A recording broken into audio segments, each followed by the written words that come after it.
monster. I'm your number one fan. Now clear your minds. Notice what scares you. It has from the very beginning. You know, it's Halloween. I guess everyone's entitled to one good scare, huh? Just been informed that zombies have entered the building. They're at the door. They're coming in.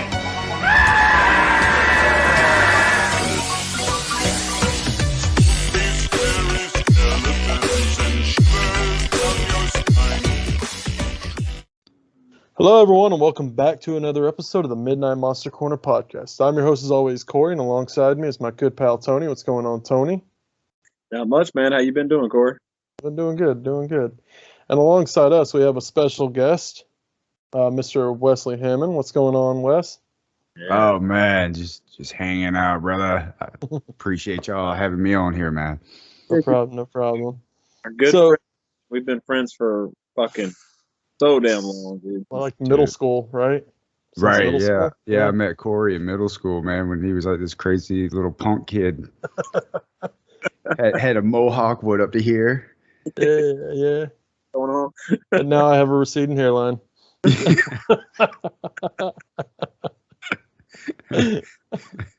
Oh man. Good times. Definitely. Oh man. So you guys, before we jump into anything, so you guys are recording a new show, or you guys got a new gig going on? What's going on there? Want to talk about it? Yeah, so with our love and passion of metal music, we decided to Tito and I decided to do a podcast, Into the Pit, where we talk heavy music, metal, just hang out, do kind of what you guys are doing here for the fans that enjoy what you're enjoying. And just good vibes and great conversations. Yeah, great vibes, man. So far what we've done is we take like an album and we'll do the first couple of tracks and we'll like break down each one. So right now we've done 2, and then on the next show we'll do another 2, and we'll just break it down like that. But it's been really fun so far, dude. Yeah, man. We love metal, so like it's for us to flow and just bullshit about, you know, this amazing music, and we're just having a good time, dude. It's a blast. If you guys want to check it out, yeah, it's Into the Pit. Okay. Sorry. It's awesome. Yeah, I mean that kind of goes hand in hand too with horror music. I mean, Tony, you've said that for years, you know, metal music. Yeah, 2 of my favorite things ever, man. I love metal and horror, dude. That's what it's all about for me. So that's awesome. Covering both is just a dream come true for me. So I'm loving it. Man. Keeps the world spinning, brother. Yes, sir. Well, yeah. I look forward to. Do you guys know about roughly when those episodes are going to start coming out, or where are they going to start coming out? Like on YouTube, or? Yeah, so we're going to start off releasing on YouTube. Okay. So we're going to do 2 songs each episode off of the new Iron Maiden album right now that's out. It's awesome. So as soon as we get done with this whole album, we're going to start releasing it. So I would say within the next month or so. Okay. And then start putting that out. And hopefully once a week, we have some great content coming out to everybody that just wants to come and enjoy. That's awesome. Cool deal. Yeah. That's awesome. And you know, hopefully you'll see my face on his show occasionally, and dude, you better be on that Mr. show. West. Yeah. I look forward to it, man. Yes, sir. It's going to be fun. But yeah, so with that, I am sad to say that this is the last episode of the month. Yeah, man, it's gone by too quick, too fast. It always does, though, man. Like, yeah. It flies by every year. It really does. Yeah. But I mean, for us going through this like journey of just like, you know, just really tackling like movies set on the holiday and I mean, just there were so many that we've still yet to cover that I still want to cover. So it really gets me just fucking fired up for the future, man. Oh, yeah. A lot of these films and discuss them, and like I said, just come to terms with like which ones we want to do at a certain point, because there's just so many at one time that you want to do and you just can't. You got to condense it. So Yeah. you got to practice some patience here. But oh man, I'm really looking forward to tonight's episode. It's awesome. Yeah, with that, it's You right now, I can't. Huh? I said, especially having a 3-headed monster right now, I can't fucking wait. oh yeah, I can't wait to see what you guys have brought to the table. So who wants to you want to start first, or you want me to, or If you want, man, yeah, I can start first. okay. So in our journey on the Midnight Monster Corner podcast, we haven't. I noticed one thing we haven't done is a lot of '90s movies. We love our '80s, we love our '70s, we love our contemporary films, but '90s, to be honest, is not the strongest decade in horror. I think we can pretty much agree on that. There's it's a rough sled of films that came out, especially in the early '90s.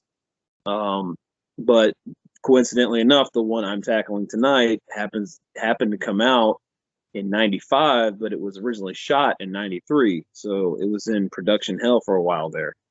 But right out the gate, I guess I'll just give the title. It is a movie called Jacko. Yeah, right there. Which, funny enough, I did hear that it was what's his name? Tim Burton. Originally, when he was coming up with the Nightmare on Elm Street concept of Jack Skellington, he actually kind of was influenced by the look of Jacko in this movie, which is pretty fucking random. I didn't know until a couple days ago when I was doing some research before I watched the movie. But yeah, this movie, dude, this is one that you want a couple buddies, you want to drink some beer, throw some back, and fucking just have a ball with, because this movie is hilariously bad. It is awful, dude. Everything on a technical level with the acting is atrocious. But you know what? It's a fun time. It's one of those. It's on the same level, I'd say, as like something like Troll 2, where it's unanimous. It's one of those movies that's on a high pedestal of so bad it's good movies. Especially with one scene that happens in this with a line that's delivered is fucking hysterical. But basically our plot is, so we have this young boy named Sean Kelly, who is just lives in it's a Florida. It takes place in Florida, Corey. Mm-hmm. I thought it's like about that when I was watching it. Which, to be fair, is not, it doesn't really bring a lot to the season with Halloween, because it's Florida, so kind of it stays hot pretty much all year round, and I don't know, you don't really get a lot of fall. It's like 90 degrees there in October. To be fair with the production here, they did as best as they could, kind of bringing the season out. But so basically, we have this young kid. It's Halloween. There's a history in his family of a warlock that was killed by his family, and the warlock swore revenge, and the revenge was the demon Jacko. So he would conjure up the demon Jacko, and Jacko would pretty much kill his descendants. So this year, for this Halloween, these kids are fucking around in this area where Jacko's remains are, and they conjure him up, and he just lays fucking havoc to everybody on Halloween night, which is basically the short end of the plot. But this movie's got some of the worst acting you could ever fucking see. It's so bad, dude. And I watch a lot of bad acting, I do, but this is on another fucking level. Which is atrociously bad. Especially, and I hate to harp on the kid, but the lead character, Sean, the young kid, it's rough. And I was wondering, I was like, well, why, of all kid actors that could have been in this, why is it this kid? And I looked it up. I was like, oh, it's the director's son. It makes sense now. I get it. So yeah, that's why he was cast in this movie. But he was also produced by Fred Olen Ray, which if anybody kind of knows the kind of schlock, kind of like low budget stuff that he kind of produces, you get what you get with this movie. It's got some recognizable faces in it, though. It's got Linnea Quigley, who, of course, Linnea Quigley being in the movie, she has to get naked. You have to see all of her, which you do in a very gratuitous shower scene. It just goes on and on and on. But yeah, and then you have the really interesting thing about this movie is you have two really, really, I'd say iconic movie stars that are in this, but their scenes they were shot, I think. So you have John Carradine, who died, I think, in like the late 80s. So he's in this, but his scenes were filmed in 85 for an unrelated movie. And then they spliced his scenes into this movie really bad, by the way. You can really tell they didn't bother to color correct it or anything. So it's and then they have Cameron Mitchell, which he died a couple of years before this movie was even finished. So he's in this movie. So two actors that died, and then they're in this movie way after they died. So it's really interesting how they did that. So how's the transition between like video and like audio quality between like it's tough. It's rough, man. It's really, really rough. It's really grating. The scenes, because they intercut those scenes, his scenes, with another scene, so it's like they're going off each other. But like I said, the color doesn't match up. The audio's trashy on his end, and the audio's more clear on the other end. So it's like it does not sequence and come out well at all. It's very, very bad. Now, is this a thing within like the horror community where silly is good, like bad is good? Sometimes you have really, really bad films that are just unjustifiable. Yeah. But then sometimes it's dumb fun. Right. Yeah. And that's like purposely. Yeah. At times, if you're like watching like something like a trauma film or something. I'm glad you brought that up, Wes, because this movie takes itself very seriously. It's not tongue in cheek. It takes itself, and it's completely serious. The acting is very straight.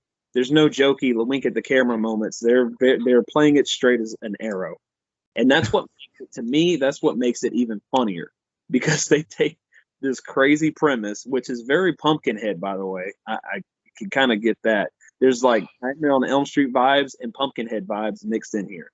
And take all that, mix it in a blender, and have completely straight, very, very bad acting.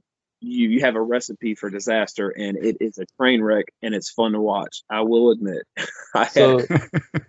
So this is what we call accidental comedies.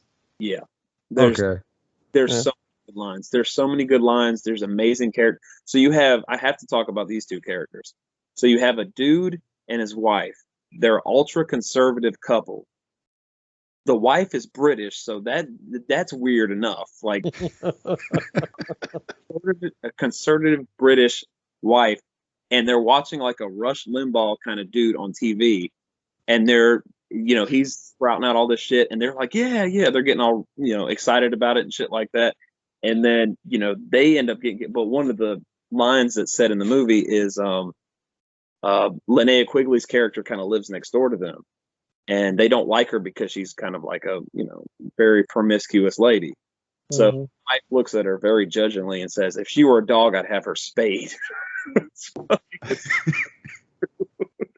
Wow. Dude, that's harsh. Completely straight, and it's fucking hysterical. There are so many good lines in this movie, man, that just had me cracking up. But like I said, on a technical level, this movie is atrocious. The editing is awful. The lighting is dreadful. It really feels like it feels like an early 90s movie that's just, I don't know, man. It has the feel of like ultra low budget trash. But you know what? At the end of the day, I kind of like some trash, so I had a fucking blast with it. Awesome. Who doesn't love a little trash? Who doesn't, man? Especially, like I said, this is the perfect movie to hang out with your boys, drink some beers, do like a commentary on it. just bullshit about all the funny shit that's going on. The look of Jacko, though, I will say, is pretty fucking cool. He looks really cool. That's awesome. Huge ass pumpkin head, but it's like backlit. His eyes are backlit. It reminded me a lot of The Barn. Mm. When we discussed, Yeah. one of the characters from that reminded me a lot of this with the backlighting and stuff in his face and everything. So, and he's got this huge fucking scythe that he kills people with. Oh, gnarly. Unfortunately, that being said, the kills are kind of repetitive. A lot of like throat slashings and stuff like that, and they're not even really that well done. Just like a little like line of blood that's applied to the neck, and that's about it. But there is a couple, I think there was a couple decapitations that were pretty cool. And then there, of course, you got some stabbings. But probably my favorite kill of the whole movie is the conservative British wife. When she runs from Jacko, she trips over her rug, and she has like a knife, and it goes into the toaster, and it electrocutes her, and it holds on this until she's nothing but a charred skeleton. It's fucking so funny, dude. Just thinking outside the box, man. That scene. It's so good, dude. That's amazing. This movie is just it's stupid fun. The best way to describe it. Wow. And I've seen it before, and I wanted to watch something because I've been watching, I've been doing the 31 Days of Horror, and I watched a lot of serious movies. So I've been kind of trying to find some fun, like just fucking terrible movies to watch. And so I was like, first thing I thought of was like, yep, I need to watch Jacko. So I pulled that, and I was like, this is the movie I got to do. It's awesome. But yeah, I mean, I can go into ratings, man. I rated it, and this is just purely on a fun scale. I rated it a 2.5, and I'm thinking about bumping it up to a 3, just because of the fucking fun I've had with it. It's a blast, man. Well, it's right there at the halfway mark, essentially. Yeah, pretty much. Yeah. I mean, Okay. I can't give it anything, but because when I talk about the technicality of the filmmaking, it's awful. Just fucking. It sounds awful all the way down, even to like the editing and stuff. But yeah, I mean, but it still sounds like a fun time. You got me sold. Like, I want to come down and watch it with y'all. Dude. Like I said, I watched it like this morning. I could turn around and watch it again. Like, it's just that much fun. Okay. It's one of those oddities that you just have to enjoy around this time of year. I mean, I would watch Jacko like in March or in April or something like that, but I would watch it in October any chance I got. See, that's what's awesome about this time of year is like, we're coming out of summer, so the weather's super nice. Mm-hmm. Halloween is a silly time. You know what I mean? So why not watch a cool Halloween, just horror movie that's just god awful and just have a great time with it? Mm-hmm. Time with it, man. You can't take it, like I said, some things you just can't take too seriously. In movies, you have to have fun sometimes. You got to turn off your brain and just enjoy the insanity that's happening on screen. And that's what I did. That's what I do every time I watch this movie. Just turn off my brain and just enjoy what I see. Right. But if That's I'm watching it kind of looking at like, well, they're not doing this correctly, they're not doing this correctly, you could pick apart this movie all day. Yeah. All fucking day. But so one more scene that reminded me of the scene in Troll 2 where the guy's like, they're eating her, well, then they're going to eat me. And then the "oh my God" line, they have a moment like that in this movie, and it's fucking hysterical. That's awesome. Oh my God. Exactly. Oh, that's great. That's good stuff. That's awesome. Yeah, I honestly, it's kind of funny because I've actually picked that movie up a couple times, like even like out and about, and just the cover, I'm just like, I don't know, and I put it back. Well, to be honest with you, I think if I'm not mistaken, this might be out of print. I know it's an old Retro Media DVD release, so I think Wow. it's print now. So Yeah. that's surprising. I think, like I said, I'm not quite sure. This seems like a good movie that Vinegar Syndrome would pick up and release. Mhm. Like, this is right up their alley. alley. Something like this would be perfect for them. So I'm gonna look out if they announce that. It's gonna be a pre-order, no doubt for me. Definitely. Yeah, I might just pick that one up then, especially for Vinegar Syndrome. Yeah. You got to add it to the collection, man. Yeah. It's got to have Jacko in your collection, bro. Yeah. All right. Well, that duly noted. I'm gonna have to pick that up next time I see it. All right. Well, Wes, you want to go next, or you want me to? No, man, I got it. So I did a movie called May. Came out 2002. So it was written by Lucky McKee. So it makes me think of like this movie is like a psychological horror type movie. Bingo. So the lead character May, she's off, man. She's like, I don't know if it's like autistic or just some kind of like social anxiety or whatever, but she's not fully there, you know? So the movie starts out with like her mother taking her to school, which I'm thinking is like her first day of school. So she's got this patch on her eye. So she had like a very bad lazy eye. So her mother made her cover her eye up. So which automatically kind of puts this whole perspective of like don't show imperfection. So which is kind of weird for a kid, you know, going to school. I guess she was kind of coddled her. Was kind of like, don't want you to get picked on, you know, like that mama bird. So I think that kind of paved the way for her life as far as making friends. So it was just so weird. But her mom was crazy, which makes me think like her mental capabilities could have been hereditary.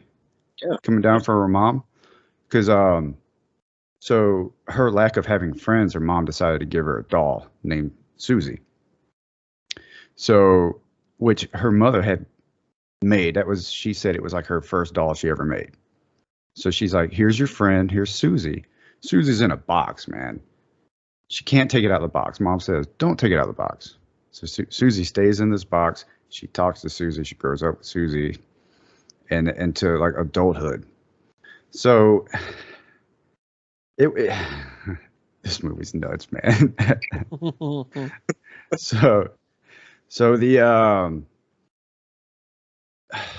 right, so fast forward, she's May's an adult. She's working at like this animal hospital.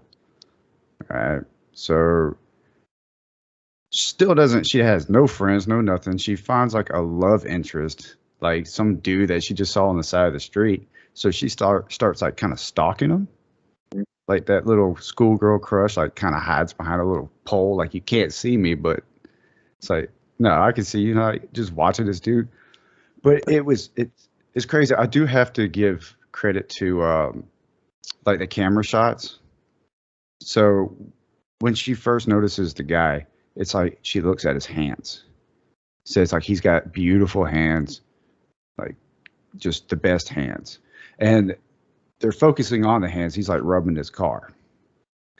So this, like, the camera shots paved the way for how the movie ends for me. And it's so much so I kind of noticed it in the beginning.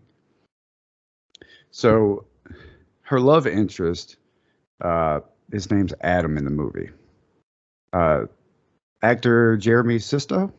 Jeremy Sisto, yeah. Yeah, which he was in a couple other things I can't name off the top of my head, but I do, like, I know I've seen this guy. So she's stalking him, and like she tries to make it apparent to where she gets his routine down. So like there's this one scene where she knows he's going to cross the street. So she takes her lunch and she purposely crosses to try to make eye contact. Well, as they pass, like she kind of stops, like right when they get there, like to each other. And she's going to go for it, but her like social anxiety, she just can't do it. So, you know, he goes by and she just Like that crazy little girl just don't say anything, keeps going. So we keep progressing like this. The whole time she's talking to her friend Susie in her apartment.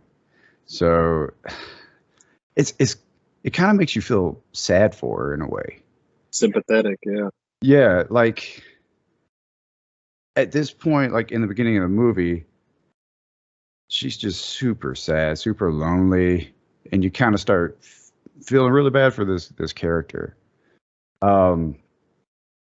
So she's got like her little friend at the animal hospital, Polly.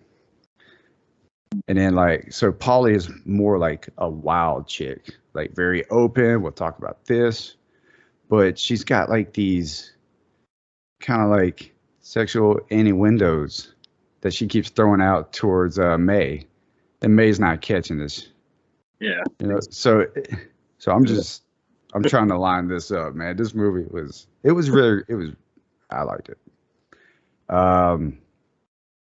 So she finally gets the courage to kind of get super close to Adam.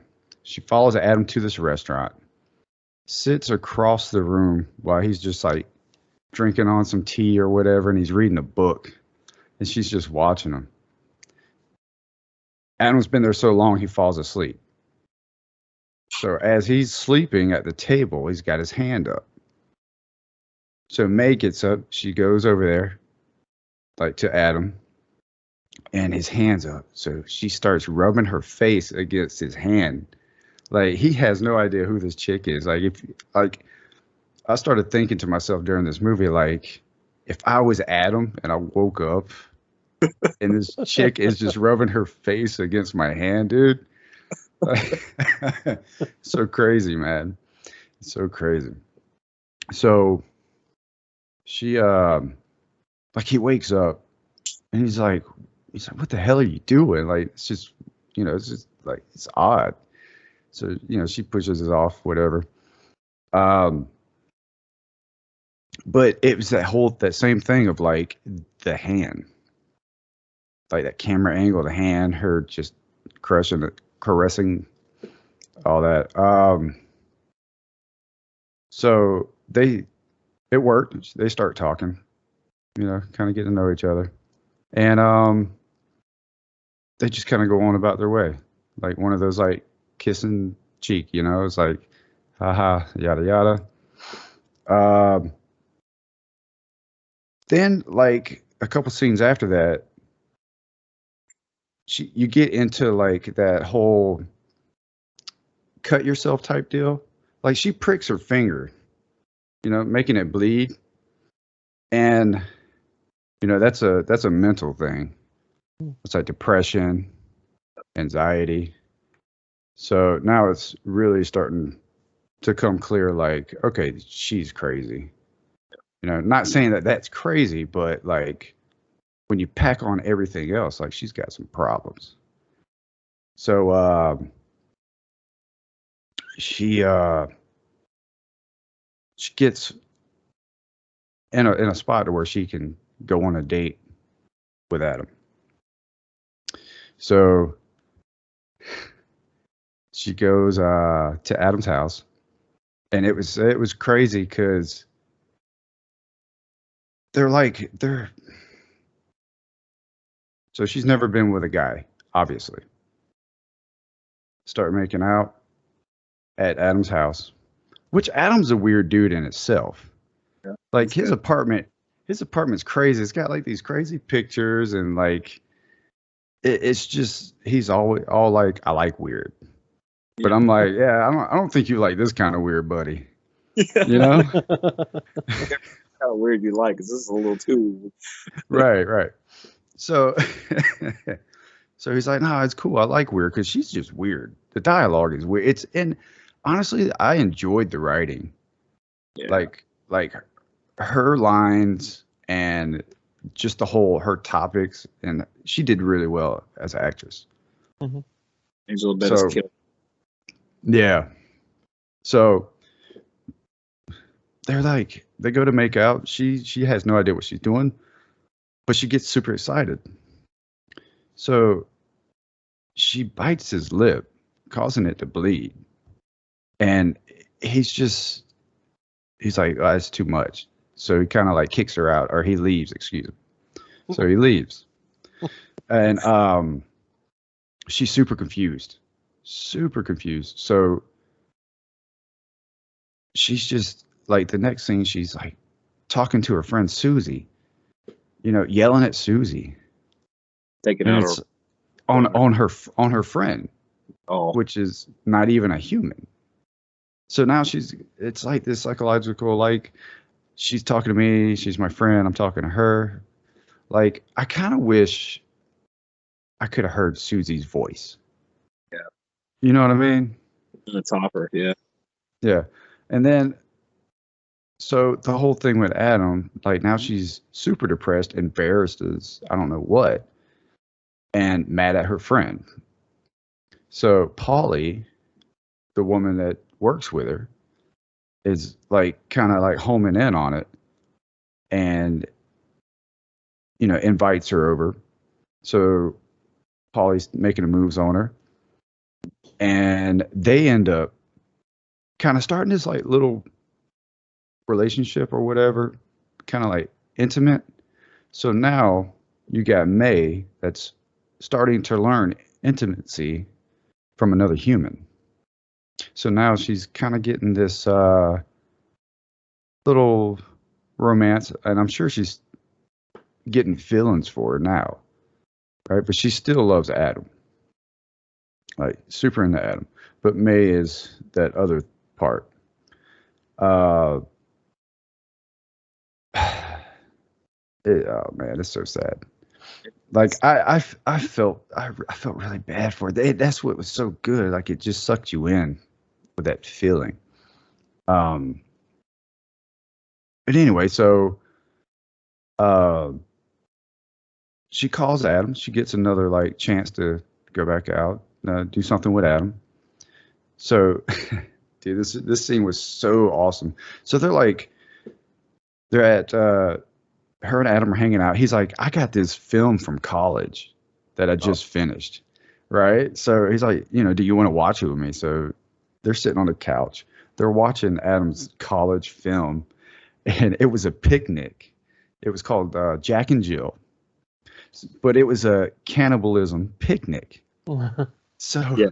they're just sitting there having a picnic, and they're eating each other, which is so crazy. But like, you see May just kind of start scooting closer and closer to Adam. Like, as this movie's going, as they're eating fingers, they're eating thighs, like they're just taking chunks out of each other. So she's getting like aroused by this whole scenario. Okay. It's the craziest thing, man. So I don't know, man. So it's kind of like Adam's just kind of getting like, okay, this chick's just like, I like weird, but I don't like this weird. Right. So Says the guy that makes a cannibalistic film. that's what I thought. But it's That's exactly what I thought, man. And she bit his lip and took it too far. Right. And it was just like a little blood. So it's like that. her character really is tragic, and you follow it throughout the movie, and it's kind of like you sympathize with her character because you realize, hey, there's a lot of psychological trauma going on in her life, but she has no one there to kind of like hear her out or anything like that. Everybody kind of, even Polly at work kind of uses her because she's sexually attracted to her. So it doesn't even like she's not attracted to her emotionally, but just on a physical level. She just wants to play with her. Yeah, and right. She just doesn't have that human emotional connection with anybody, and she's struggling so hard to find that with somebody. That's why she keeps bouncing back and forth, and it's just a really tragic tale, man. It really is. And for somebody like Polly is such like a user. Like, she just wants what she wants to a point. So like later in the film, Adam's pretty much like after the whole picnic cannibalism video scenario, it was like Adam's like, I'm done. I'm completely like, she tries to call him a couple times and he's like, blows her off. So she's super like upset, crying. So she goes to Polly's house. Like, I need to be consulted or, whatever. So she gets to Polly's house, but Polly has another girl there. So Polly's like, says something along the lines of like, this, it's not personal. It's just, we like to have fun, but May is emotionally invested. So now she's like, this is like that's like the turning point of this film. Right. So May, there was a scene where May and Adam were sitting outside somewhere like on a bench, but there was these kids behind them playing. So like one kid's rubbing a tree and there's like two more sitting on the grass rubbing the grass. So May's like, what are they doing? Adam's like, well, those are the blind kids. Yeah. Right. So it was like a daycare or school. Yeah, school for the blind. And they're just outside, just feeling nature, man, enjoying themselves. So when she loses both her friends or people she's interested in, now she has nothing but Susie. She goes to the school for the blind. And I think that she's trying to fill this void of like human interaction. So she's like, okay, I want to go and help these kids. I want to be, a part of this whole system. So she gets there and they introduce her to one little girl that is just a terrible kid. Yeah. Just a horrible kid. So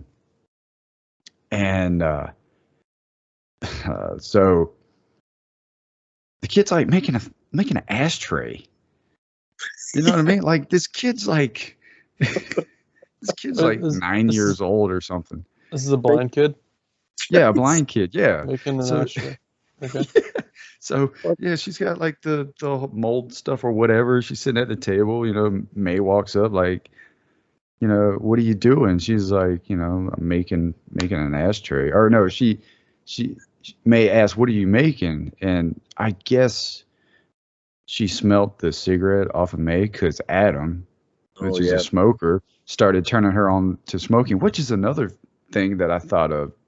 Like, she didn't smoke until she met Adam, but since she liked Adam so much, you know how it goes. He smokes. He starts pushing that onto her. Like, here, try this, yada, yada. So when she first starts, she's super, like, doesn't know what to do with a cigarette, and it's super awkward. And every time she hangs out with Adam, she tries to smoke. Adam gives her half a pack of cigarettes, like, here, you keep onto it, like a keepsake. That's, like, earlier in the film. So when they're not together, she's constantly got this pack of cigarettes, like this possession that was his. And she'll smoke a cigarette every now and then, I guess, as a reminder. So the blind kid smells the cigarettes. She goes, you smoke? May says, yeah. She goes, well, I'm making an ashtray. So the kid made her an ashtray, which she ends up killing Polly's cat with later. And then stuffing the cat in the freezer. Oh, this movie's crazy. So, all right. So, yeah, she gets the ashtray. She's like sitting on this bench. She meets like this punk guy, like that walks up and sits down. Tito, do you know the actor? James Duvall, yeah. James Duvall. Yeah, so he comes up and he sits next to her and they start a conversation. He's pretty much like, I like weird. Same thing Adam does. So she ends up inviting him to her house. So he's sitting in the house, right? He's like, he's got like his battle vest on, his punk vest. And he's like, it's hot in here. You mind if I take my shirt off? like, trying to get in the mood. So she's like, I don't care. Now, mind you, that this is the turning point in the movie. So now she's not as awkward or scary, like to think. So she's a little bit more open with her dialogue. Yeah. Yeah. So she's like, I don't care what you do, or whatever. So he takes his shirt off, and he's like, man, it's still hot in here. Do you have any ice? I need ice for my nipples. Oh. So he goes to the freezer, opens the freezer up, and then he's like, what the fuck? There's a dead cat in the freezer. So now he's like, you're a crazy chick, yada yada. So she flips out, grabs scissors, stabs him through his hands into his forehead, completely wipes him out. I forgot to mention before that he had a tattoo when he took his shirt off. She's like, I like your tattoo. So this is the thing. She liked Adam's hands. She liked the punk guy's tattoo that was on his arm. She liked his whole torso. And I failed to mention that she did tell Polly that she liked Polly's neck. Yeah, her neck. Yeah. So you got hands, torso, neck. So later, she's talking to Polly, and Polly has her girlfriend around. So May's checking out the girlfriend's legs, and she's like, you got nice legs. So now you get, yeah, okay. So you putting all these things together, right? So she kills the punk guy. Adam's still not talking with her. She's still upset about Polly and the girlfriend. So only thing she's got at this point in time are these blind kids. So she thinks it's a good idea to take Susie, and she wants to introduce Susie to the blind kids. So she takes her little box with her buddy in it, goes to the blind kids. She's like, oh, this is Susie, yada, yada. The kids are touching the box. They're like, this is just a box. So they're like, let's take Susie out. Well, May has never taken Susie out of this box. Her mother told her not to. So she's super protective about this taking her out of the box. So the blind kids are like reaching and grabbing and tugging, trying to get Susie out of this box. May's fighting them. They end up breaking the box, drops to the ground, just there's glass everywhere. So now you got blind kids crawling on their hands and knees. Oh my through God. Broken glass. You got May crawling on her hands and knees to try to get Susie. Like blood everywhere. I mean, it was actually a pretty cool scene. I'm not gonna lie. Yeah. It was gnarly. It made you like just cringe. I was thinking that, yeah. Right. It's just like cringe. And they show it, like the camera angles were so good because they showed it close up and blood everywhere. So they ended up mauling Susie. Destroyed her. Just completely. So now she has nothing. She's got nothing. She goes back home. It was a cool scene because she's like laying on the couch. It's been like a day. She hasn't cleaned the blood off or nothing. She's probably still got broken glass in her. Matter of fact, her hands, her knees. She's laying on the couch. She's got the dead cat like draped across her chest. Like that's like all she has left. It's this dead damn cat. And there was this one cool scene right after that. Her eyes were giving her problem. Like she rubbed her eye, but she's got like glass. So now she's got glass in her eye. She keeps rubbing her eyes. Her eyes are starting to bleed. Face is getting all cut up. At this point in time, it hit me. She's turning into Susie. So Halloween comes, she makes her little Halloween get up and she puts her makeup on and it's just like Susie. So now she wants to make herself a new friend. So she visits Polly and her girlfriend. Kills both of them. Cuts the bodies up. She's got this big old cooler on wheels that she's just toting down the street on Halloween. Like, yeah, she cuts these body parts up. She stuffs them in the cooler. She goes on to her next stop. She goes to Adam. Adam has his new girlfriend there. So she knocks on the door. Adam's like, "What are you doing here?" She's like, "I just want to talk, yada yada." Adam's like, "No, you need to go." The new girlfriend comes to the door. "Who is this?" "Well, this is May." "Oh, this is May." "Yeah." "Well, come on in, May. Have a drink with us." So the new girlfriend invites May in. So May's sitting there. They're all sitting in the kitchen. Like, May is just looking at the hands. Like, she wants those hands so bad. All right. And it was so good because she's like, "I love your hands." May's like, "I love your hands." The new girlfriend's like, "Sorry, girl, these are my hands." Wrong thing to say to May. Yeah. Wrong thing to say to May. So May ends up killing both of them, cutting the hands off, shoving them in with the neck and the legs and the hands, goes back to the house for the little care package. She's sewing up these bodies, man, these body parts. So she makes herself a little doll. She takes the neck, she sews the neck on the torso, sews the legs to the torso, sews the hands to the arms. And then she uses the cat. She skinned the cat. And I guess she used it for like the head. She's got like this little mask on it. And then she took, I believe it was Susie's eyes. Yeah. And put it, where the eyes go. So now she's got this body, this Frankenstein thing. And she's sitting there talking to it. But it can't see her. So she starts freaking out. She's like, "Why can't you see me? Like, you need to see me."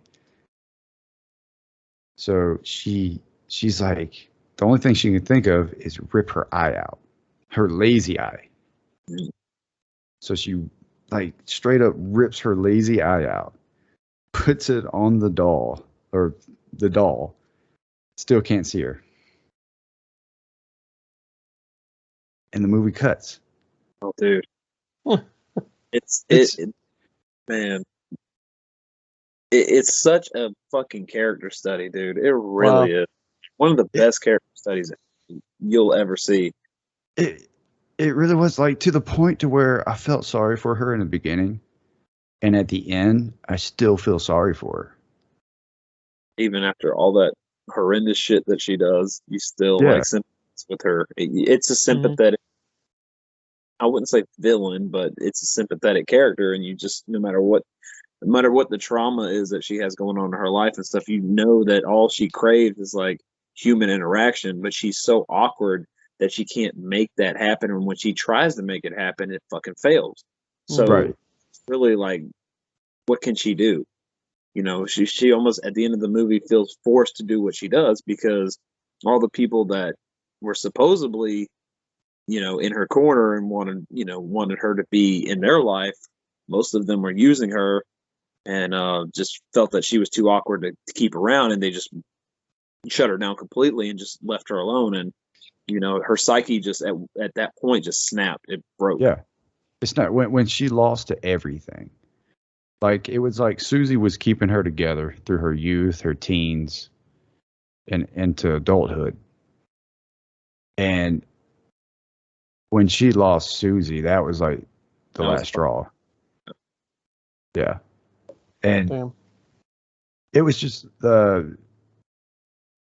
thought the writing was very good. The when I thought it was just crazy how she kind of felt like she became Susie, like after Susie was gone. I don't know. It kind of like it just made me think afterwards. And I'm still thinking. I'm still trying to put this together. That's the mark right there of a good film, man. Makes you, after you watch it, you think about it for a couple of days afterwards, and you think about the possibilities, scenarios, and all the outcomes that happen. You know, the little things that the filmmaker Lucky McKee does as a filmmaker to really home certain points and make you think. Like Wes was talking about the camera focusing on the hands. Well, at the end of the day, she really, out of all the pieces, she was fixated directly on those hands, and she wanted those. And you knew that there was going to be a climax that was going to involve that particular part. Let's just say that.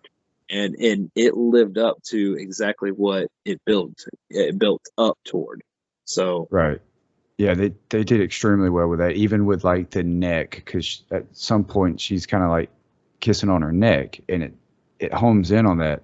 The legs, she's looking at the girl standing next to the table, and it's just showing the legs. The guy with the torso, taking the shirt off, you know, noticing, hey, there's a tattoo there. Like, so you see, like, her starting to build her doll in her head. Yeah, exactly. Which was, it was great. It was a great movie. To rate it, I'd give it a 4. I'd give it a hard 4. Like, it's good. Hell yeah. Yeah. Damn good rating. Yeah. Well deserved too, yeah. It's got me, you know, just your review alone's got me wanting to watch it. That's a film that I've never seen. Sounds like Jeffrey Dahmer would even be like, okay, now I like weird, but right, and that's funny because I thought Jeffrey Dahmer at as soon one as point you in started the movie, talking about collecting body parts and shit, I was like, oh man, that sounds like Jeffrey Dahmer in a sense. Like, that's crazy. She just didn't eat them. Yeah. It honestly, dude, from the early 2000s is one of the best horror films that come out of the early 2000s by far. It really is that solid of a movie. I absolutely love the film. I've watched it. I've watched it many times, and I watched it very recently within the past 3 or 4 months.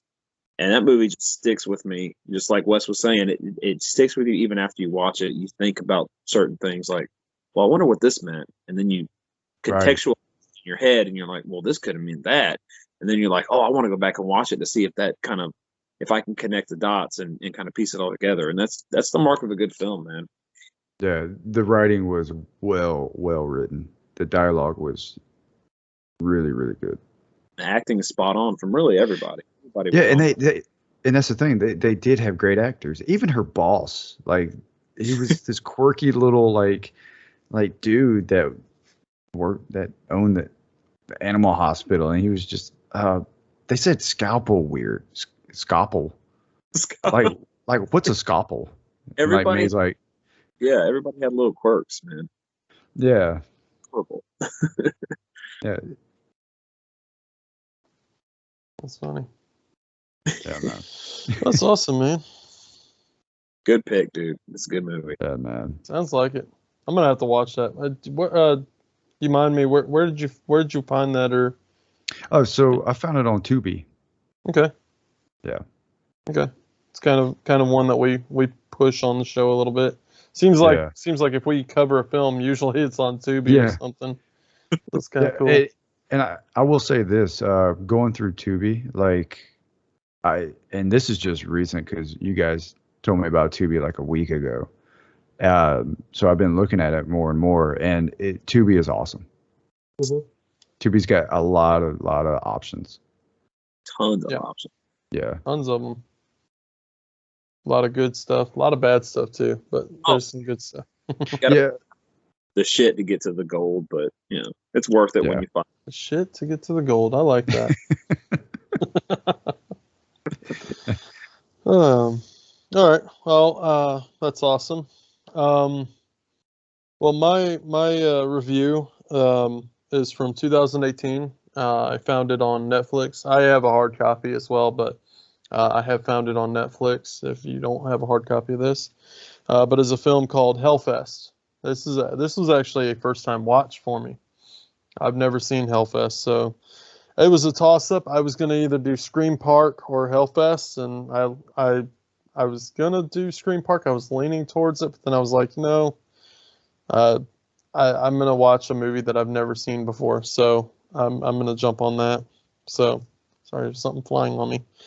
Um, but yeah, so this film, just a quick synopsis. You follow a young woman and her friends. Well, I guess before anything, you come in contact with this girl, or you see a girl running from a guy in a horror attraction. It was almost kind of like almost like a theme park, kind of like how we have here, Scarowinds, I guess you would say. That's the way it kind of felt. But there was no like, I don't think there was any rides or any showcase rides and stuff like that. So it was just like haunted attraction after haunted attraction as a big event. So that's kind of cool. I actually mentioned to my wife, I was like, I would like to go to something like that, because it was like multiple little haunted houses throughout the park, and the further you go into the park, it seemed to get more and more extreme. But so the first scene that you see is this girl running from this guy, and he just stabs her and then hangs her from the rafters of a building, and then it cuts to you meet your main character, Natalie. And she's a college girl. She comes home and she's visiting her friends and stuff like that. And they're all going out to Hellfest. They apparently, when tickets went on sale, I mean, they sold within the matter of minutes. So luckily, they've got Natalie's love interest, Gavin, and he can get her backstage, or not backstage, but he can get all of them like VIP passes. So they were able to just basically go through the lines quick and get to the haunted attractions and stuff. So they're doing what they normally do, and it's a fun little event, and they're drinking, they're partying, they're having a good time with each other and stuff. And at one point, the girls are by themselves. Now this is where this film kind of tricked me a little bit. But the girls are off by themselves, and they're going through a haunted attraction. The guys aren't with them. And lo and behold, there's a girl that the killer, the killer is now, you actually follow him into the park. So the whole time you're not seeing his face, you're just seeing the back end of him, or with him wearing a mask. He bumps into a girl and she's like, "You're not even that scary anyways." There you go. So he's following her around and stuff. Well, the girls are now in this haunted house, and they're walking around, and they see this girl pop out of nowhere, and she stumbles across the floor and goes and hides behind a curtain. And the killer walks in, and they're like, "Ooh, oh, this is part of the show. He's the actor." And then they see him, or and he's just kind of like standing there frozen at them. And they were like, "Yo, your other actor's right there." And he goes in and drags her out in front of them, and he pulls out a knife, and they're like, "This ain't even funny anymore." And they go to walk out. Well, your main character, Natalie, she stays behind, and she's like, and you can tell in her mind, is this real? Is this fake? Is this part of the show? And then she's like, "Just get on with it." So then he stabs this girl right in front of her. Oh. Yeah, and it's like, and she kind of gets creeped out. So then she walks out. Now, she's like, "I think he really just murdered her in there." And then they like look over, and there's this other girl, and this guy runs up, and he like jabs her in the stomach with a fake knife real quick. And they're like, "Oh, see, it's all part of an act. It's all fake." And as they go to walk away, she turns around, killer's standing right there watching them, and he just does this, and then just proceeds to follow them and taunt them throughout the park and stuff. And, obviously pick them off one by one, until pretty much it's just her and her best friend. I will say, I am going to kind of leave it right there because if this is a newer film and if people haven't seen it, I definitely want them to go check this film out because it is fun for what it is. We've seen multiple films that I did see very similarities between like this and like Haunt, and then even like a film called Bloodfest, which is obviously Hellfest, Bloodfest, similar titles. Which This. go Sorry. ahead. No, go ahead. This makes me think like so in The Godfather, right? So it's like 4th of July, firecrackers, perfect time to like kill somebody, like shoot somebody, right? I'm not condoning to murder somebody, but but this is a perfect setup to kill somebody, like. It really is, and that's kind of where this film is. Well, and we just talked about a film last week, The House is October Built, and it's like that stuff could actually happen because do they really check out people's backgrounds on this stuff like that? So they really don't know who they've got working for them, stuff like that. Right. And then just people going in, and I could see that people are like, oh, this is part of the show, ha ha ha ha. No, that guy is actually murdering somebody right in front of them, and It's a terrifying. they actually make it a point because they actually make a point in this film where they were like, yeah, girl, because they made a reference to the girl that you initially seen get murdered by him, and I guess this was like a haunt, like, or a Hellfest like a year before or whatever, and they were talking about how. Her body was hanging there for like 3 days before anyone realized that it was an actual dead body hanging there. Oh. So people had walked through and just walked right past and probably brushed against this corpse and stuff like that. So I don't know. It's pretty cool. I mean, not pretty cool, but rigor just mortis is kicked in. thinking how like this could actually happen in real life, potentially, because you just don't know who you come across. And I mean, it just takes something as simple as brushing past this guy and saying he's not even scary, and that be your killer. That would trigger it. What I really liked throughout this entire film was just the taunt from him. I didn't like there was a bathroom scene where he was like shaking on the door and stuff, and it's like, come on, man. I mean, he could have at any point in time essentially killed his final girl. This one kind of broke the rule a little bit because there was not one final girl, but there was actually two.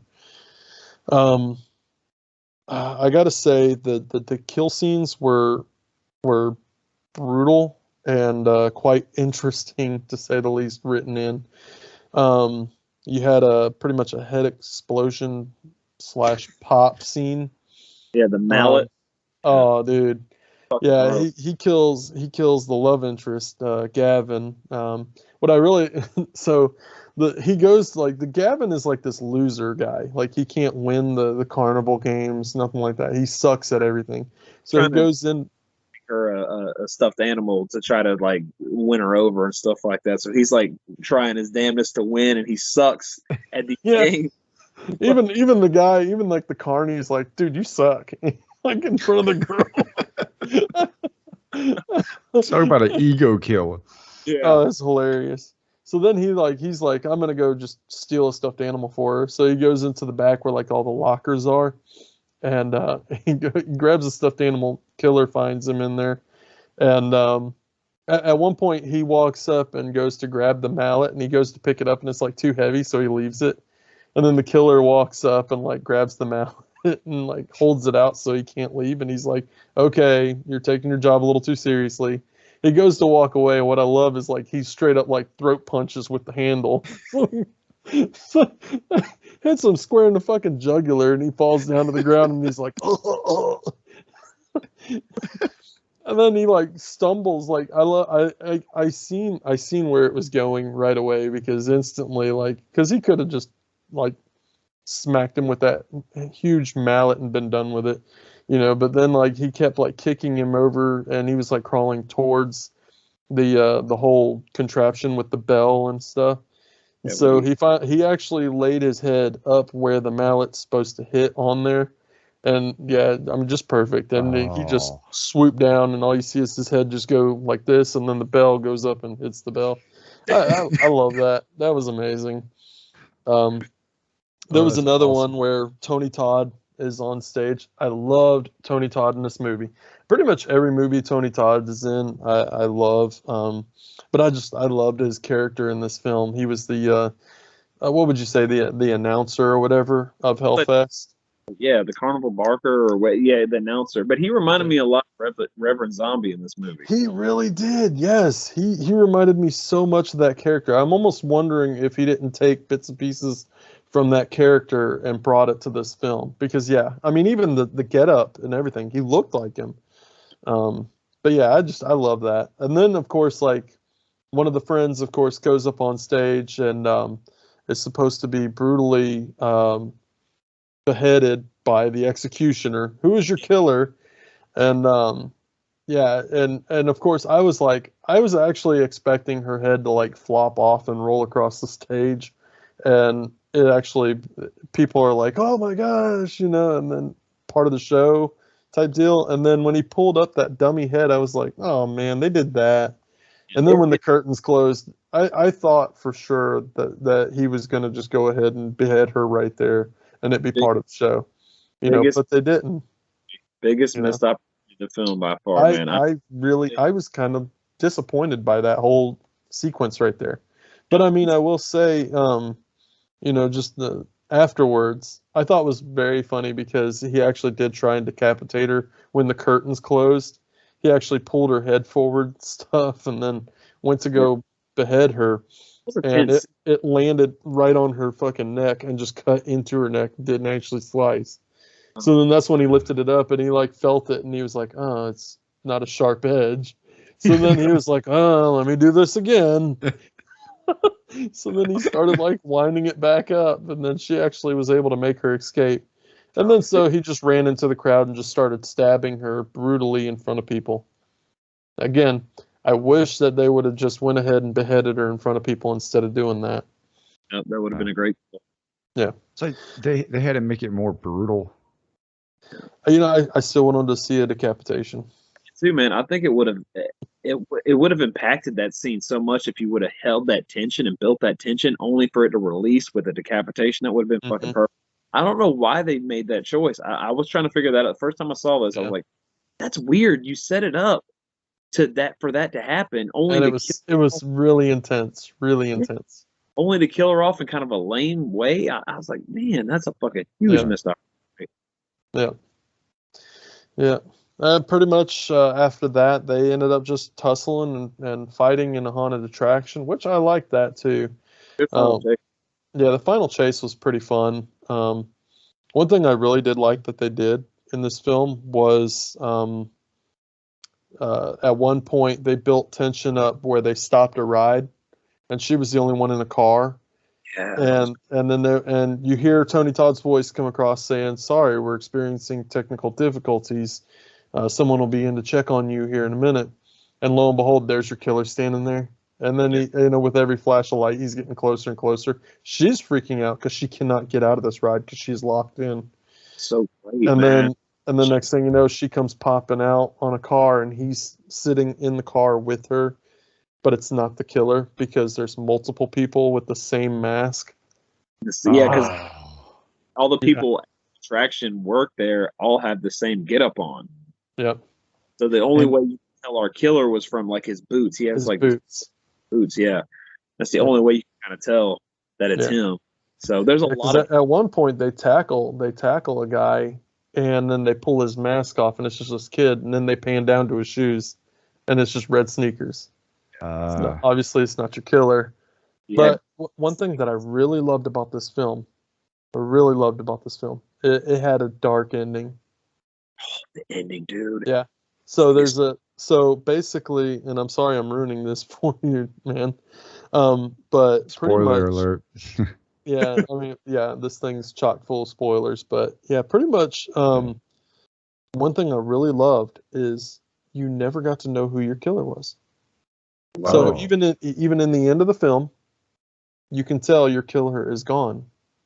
Then you just, at the end of the film, you see this van pull up at this house, and you can tell from the back it's your killer. He walks into a garage, opens up this cabinet full of masks. You can tell pictures of people, and he lays his mask in there and the pictures that he stole of Natalie and her boyfriend. And then goes inside the house, and there's this little girl, like a little child, laying on the couch, and he starts like humming. Oh, that was another thing. He was humming throughout the movie, which is really bizarre. Like kind of like a Jack in the Box type tune. I think what was it? It was it Pop Goes the Weasel or something? That's what I was thinking. Yeah, Pop Goes the Weasel. Kind of like, yeah, that's why I said like Jack in the Box tune. But yeah, Pop Goes the Weasel. But he kept humming that. Well, then when he was standing in front of the little girl who was asleep on the couch, he started humming that again, and you could see his fist getting tight. And then she goes, "Daddy," and runs up to him and hugs him, and that's the end of the movie. And it's like, fuck. So this is like a suburban dad. And again, you never get to know who the killer of the film is. That's awesome. You know, I love movies like that don't give away who the killer is. Yeah. Like I think it just leaves it wide open. Well, and it just goes to show you, you never know who your neighbor is or anything, Right. And that's what's so dark about the ending. It's like, geez, that was deep. Just alone. You could tell this guy was an affluent guy. Like he had money. He was very, because he had a very fucking nice house and he lived in a nice neighborhood, and he just pulled up and like it was nothing, like it was another day. And that's what makes it so fucking dark. Kind of leaves you wondering, like when you're at home laying in your bed at night, like who are my neighbors? Yeah. And the fucking craziest thing about that ending was when he got back to the house, he gave his daughter the same like stuffed animal that he killed Gavin for. Yeah. That was Yep. That fucked up. Yep. The same one. I think it had a little bit of blood on it. Yeah, there was some red on it. Yep. It's twisted, dude. It's twisted. Man, that's awesome. So first experience watching this, had a blast watching it. I gave it a 4-star rating. Fuck yeah, Awesome. man. Glad you did. Oh man, it was good. I've never. Things about it is, so this attraction that they're at, the fucking cinematography is gorgeous, man. The colors, It really is. the events happening, they're so colorful. There's so many costumes. There's so much crazy shit going on at one time. You can almost get like disoriented. You're like, fuck, man. There's so much neon colors going on. That when they're drinking like shots, they're drinking shots out of like syringes, so they're drinking shots out of shots, which I thought was. I love that. Yeah, that was cool. Yeah. One of the scenes I really didn't talk about. One of the scenes I really liked was there's a scene where there's almost like a laser smoke thing above them, and they're able to like stick. It looks like green liquid just kind of floating above them, and they actually stick their fingers through it, and it's like it's just such a cool scene. And then out of nowhere, there's a hand come down and grab somebody's hand. It was just like you said, cinematography was well done in this film. I mean, just from, because you got to think, these haunted attractions are dark, and then there's smoke and stuff like that, and dry ice and stuff. So all that stuff plays an effect, I'm sure, and it's probably really hard to shoot in that type of stuff and have the right type of lighting and stuff. So yeah, kudos to the filmmaker on this one, because every shot, I mean, I cannot sit here and definitively say that any shots were bad, because they weren't. I don't have a problem with any of them, Yeah. And honestly, like a film like this, I would feel like somebody would have probably use a strobe light too much, and it would be disorienting and just probably, we talked about that a little bit last week, but would be almost hard to watch. But in this case, it really wasn't bad. There was a couple scenes with them like strobe type lights, but nothing major. They didn't use a whole lot of that, and even the dark scenes were like in red, so like you could clearly tell the lights were off, but there was a red light showing, so that was pretty cool. But yeah, like you said, the lights were awesome and stuff in this film. But yeah, gorgeous. Yeah. I can't wait to see it. I haven't seen it, and I'm already sold on it. Yeah, man. It was like I said, it was on Netflix. and just type it in. It'll pop Really? up. It's Really, pretty fun. I think a perfect double feature would be that movie and Haunt. Like both of them together, that would be a fucking great double feature. Because they're Yeah, so similar in a lot of ways, but then a lot of ways they're very different. So you would get like, especially I'm really digging lately those films that are shot with like a slasher villain in like a haunted attraction, because I think that's a perfect Mhm. set for for someone to do that. I mean, because like you said, man, you don't know if it's all part of the show or if it's not. It's very disorienting in that way. And I think one of the most haunting, and you even mentioned it when we're talking about the movie, the most haunting thing was when our lead girl Natalie was sitting there, and the tension was building up because the killer, was staring at her, and he had the knife the whole time, and the girl's like pleading for her life, and she's like, "Just get on with it already." And I was like, "Damn, that's fucking dark, man. It's haunting." Mhm. Because she Yeah. doesn't know, she has no idea that this is real. Yeah. So it fucking they executed that really well, man. Yeah. Really well. Definitely. What I really liked is like I said, it got, it started out very soft in the beginning, just jump scares, stuff like that. And then as they went through this park, it got more extreme and more extreme to the point where the final area, they actually had to sign waivers because the actors at this point were going to start touching them and stuff. Oh, So they were expecting like people to touch them and stuff. So, and it almost like he almost like knew the rules, of how far he could go in certain areas. And then by the end of it, it was a bloodbath. Yeah. Oh, I failed to mention there was a very cringing scene in this, with I forget the actor or the character's name, but he gets a straight up syringe to the eyeball. Yeah, That little was fucking ah, brutal. little So Fulci. you actually see you actually see it enter the eyeball slowly, and then as soon as he gets it in there, he just straight pounds his fucking hand ah. and shoves the whole damn thing into. Oh, That's one thing I love about horror movies is the camera angles, mm, and yeah, they're just so good. The Like shot. if yeah, if you got a great story, a great cast, and a great production team, uh, you can't go wrong. You really can't. It's the fundamentals that set up a great film. Even Right. when you have all that working for you, you have good lighting. I mean, I think even Bava said it, man. Lighting is. I think he made a quote. He said, "Lighting is like 80% of a good effective horror film." mhm, And couldn't agree more, man. It builds atmosphere, which atmosphere is huge for horror films. As horror fans, you love that. You want more of it.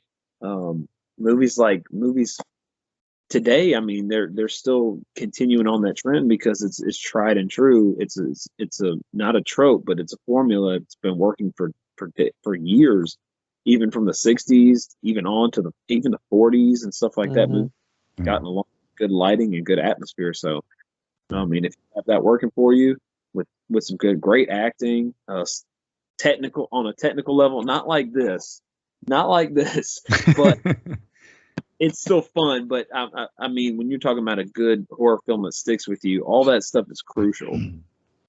Yeah. Even like the music, Oh, and the music too, mhm, absolutely. definitely. like because everybody knows, the Halloween song. Like Mhm. that's just as important as the character. Yeah, That I mean, I feel.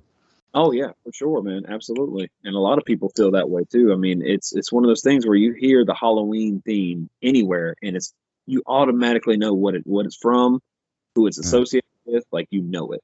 Even with the Yeah. Mhm. 13th, Friday 13th is the same way. Yeah. When you hear that music, you know who it's associated with. Right. So It's like I a mean, staple. absolutely it's a Mhm. staple genre and a staple with fans. And it resonates so well. There's a reason they sell horror soundtracks and they sell them on vinyl even to get really beautiful sound and quality, just because people love hearing that. and you know, it's a big seller now. A lot of companies are doing that, and just sticking with a lot of companies are starting out just doing soundtracks and making a killing off of it. To be honest with you, so it's cool to see that, man. We're living in a unique time where even like with mainstream stuff, horror's kind of really gearing up and becoming big, and it's selling. You know, with new Halloweens, with it being as massive as it was, but even with Jordan Peele stuff being as huge as it was, it's right now we're just living in a really, really like almost like a renaissance, which is pretty cool. No more. We've kind of backed away from like, well, I mean, there's always going to be remakes, but that real heavy like early 2000s like remake train that they were on, like we're kind of easing up on that a little bit. Now it's like soft reboot stuff with the same name, but I mean, it's continuously growing, and it's cool to see that. It's interesting to see where the future is gonna go. And it's like, I don't mind a remake if it's done well. And the part that I hate about it is when it becomes a trend and it's like a cash crop. So then you get oversaturated, and it's like, let's no. Like, I feel like certain films are like, they're worthy of a remake, a good remake. You know, and just stick it at that. Don't jump on this bandwagon. We have to remake everything. Everything is remade. There's some to a movie that it's like, well, this could be done a whole lot better now. Temporary. This could be done. I'll give you a perfect example, man. The Hills Have Eyes remake is fucking great. It's amazing. Yeah. It's a movie that, it was a Wes Craven film. It was a little flawed in certain scenes. It was still a good movie, but that remake came out and it like elevated that extremely. And to be fair, it kind of gave like a new life to Hills Have Eyes. A lot more people saw it because they went back and said, "Oh, I wonder what the remake or the original's like." So, and I was one of those people. Yeah, exactly. So there's pros to remakes. So they'll get people look. I look at Black Christmas, man. That remake came out, and you know, a lot of people in the mainstream society didn't know what the original Black Christmas was all about. Then they went back and watched it, and it was like, oh, wow, they were really surprised that movie is, to me and a lot of other people, like a masterpiece. So it's cool to see that it gets relevant in more mainstream society and more people get to see it. So, I mean, there's always pros and cons to remakes, man, but you know, that's one of the pros for me that a lot of people don't look at. They don't really think about when they talk about what's a good thing about a remake. Yeah, remakes, they've got to be, in my standards, they kind of have to live up, you know. Right. Really? That's the key. Yeah, because I mean, you're already having a hard time in the beginning, just saying we're going to remake this film. Right there, if it's a classic, you're already the underdog. Yeah. Yeah. Absolutely. Yeah, I mean, there's certain remakes that I wasn't ready to like even watch, or not so much remakes, but even like association films I wasn't ready to watch. Kind of like you know, we talked a little bit about Leatherface. I think on the last episode even we talked a little bit about that, but or maybe afterwards. But pretty much Leatherface, I had heard about it, and I heard it was like, oh, it follows the story of you know, Leatherface when he was like a preteen, and I was like, I don't want to watch that. I didn't care to watch that, you know. And then my wife, she actually bought that for me without, you know, asking me if I wanted to see it or anything. And it sat on my shelf for a long time without, you know, even being watched. And then somebody, I think at work, was like, yo, have you seen Leatherface? And I'm like, no, I'm not going to watch it. And they were like, yeah, dude, it's good. You need to watch that. So I gave it a chance, and I love that movie. Yeah. It's actually a good little film. So don't judge a book by its cover. Exactly. In a sense, yeah. But I've always been that way, you know. Yes, you have. Oh. No, I mean, like, if it's a movie that's getting remade, like if I hear, even I was kind of switched off a little bit when they came out with the latest Halloween film back in 2018. I was like, I don't know if I want to watch that, Yeah. because I had heard it was like a remake or something, and I was like, yeah, I didn't want to watch that. I didn't care to watch that. And then, I ended up watching it and fell in love with it because I was like, oh man, it's so awesome. It really took the concept of Halloween and basically disregarded the whole franchise and then just made it to what it was today. And it's like, okay, they changed it. I like that. And I feel like with films like Halloween, they're just masterpieces. People get this like possession feeling, like this is mine, to the point to where the remake comes out. They kind of get it in their head like, you're going to ruin the original for me. Like, and it's like, it's okay if the remake or whatever the new film comes out, if it's not good, it's not good. That's not going to change the original. Yeah. That not be good. It's always going to be a classic. Nothing's ever going to change that. It's always going to be regard with fans, and it's always going to be held on the pedestal. And exactly, remake's not going to knock it off a pedestal. It's never going to happen. Right, but that, and you have emotional ties to that original film. Absolutely, man. I mean, I never could get the thought process of I love Texas Chainsaw and Halloween tremendously, but there's never a point in my life where I'm like, oh, this remake's going to ruin that movie. It's going to trash its legacy. I'm like, no, that legacy is already cemented. It's not going anywhere. People are still talking about this movie came 40 plus years ago, and still talking about it. It's not going to change. Chill out. Chill. It's okay.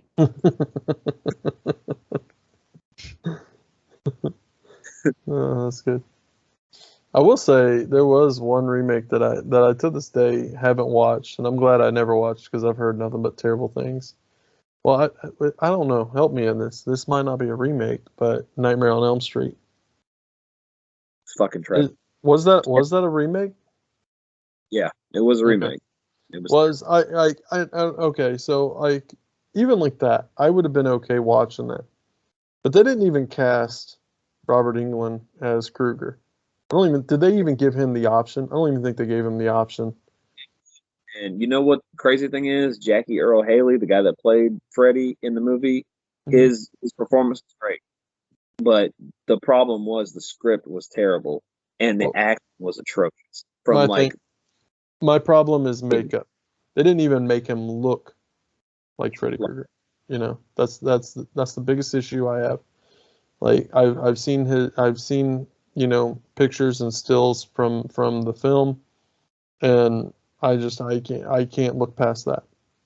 So you have a Freddy Krueger who doesn't even look like Freddy Krueger. No, I've seen Halloween masks in stores in Walmart looking better, almost identical to Robert Englund as Freddy Krueger than this guy. That's my beef with it. Well, that's fair. I mean, is it like they were trying to like not revamp it? That's like saying I'm gonna make a Jaws movie but cast an alligator as Jaws. Yeah, you can't steer away too far. Yeah. Especially Maniac perfectly. That's all I'm saying. They did it perfectly. That movie's fucking amazing. They did it perfect, and it doesn't take away anything from the original Maniac because the original Maniac is still fucking phenomenal. But that remake is one of the best contemporary remakes I've ever seen. I will gladly say that. And Elijah Wood actually really blew it out of the park for me. Killed it. And there were so many people when they heard he was going to be cast, they were like, "Really? You're going to put Frodo in? That doesn't make any sense." I think you even said that to me before even watching it. I was like, "Oh, well, I couldn't." The reason I said it is because I didn't understand why he took the role, but then I realized that Elijah Wood's a huge horror fan. So when he was offered this role, he's like, "You fucking believe I'm going to be Frank Zeta?" That's absolutely. So I didn't know that at the time. I thought it was curious, especially he just came off like The Lord of the Rings.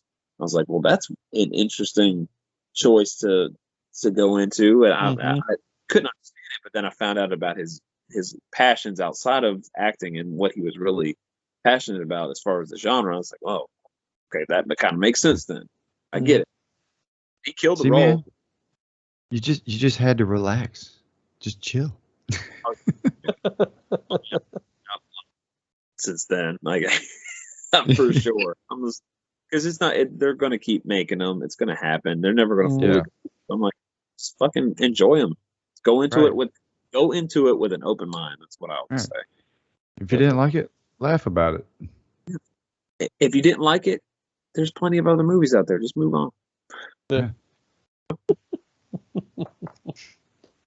Just relax. I like that. You said that just so perfectly. Just relax, chill. That's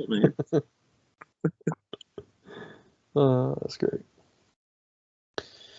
Well, you guys want anything or add anything? Man, I just want to say I appreciate y'all having me on your channel. It's great having. Yeah, man. I had an awesome time, man. Hell yeah, that's awesome. You sold me on May. I'm gonna go watch that. Dude, definitely. Let's make it out. Promise you will not be disappointed. Yeah. I'm sorry I threw a lot of spoilers out there on that one, but that's what we do. That's what we do, man. I ran with it. Yeah, dude, man. Our listeners know when we discuss a movie, we discuss a movie. We like to get into every nook and cranny, so it goes along with the territory of the Midnight Monster Corner podcast. Hell yeah, definitely. Well, you guys ready to land it? Do it, man. All right. Well, folks, we appreciate you enjoying our episode on our Roulette episode of October for the Midnight Monster Corner podcast. And we appreciate a special appearance by Mr. Wes. We appreciate you. And folks, you heard it first. Go check out Into the Pit? Into the Pit. Into the Pit. So go check that out. Hopefully those videos will be up soon, around about end of November, roughly about. So definitely check those out. But we appreciate you guys having us. And if you haven't been over to our Facebook group, make sure you head over there. It is a closed group. Ask nicely. We'll let you in and just join the conversation and have a good time. That's what we're about on here. And folks, once again, we appreciate you and keep us going. Tell all your friends, like, share, and subscribe our videos, and just keep us going. But you guys want to add anything? You got it, dude. That's perfect. Yeah, man. Okay. Well, you guys have a good one. We appreciate you. Later.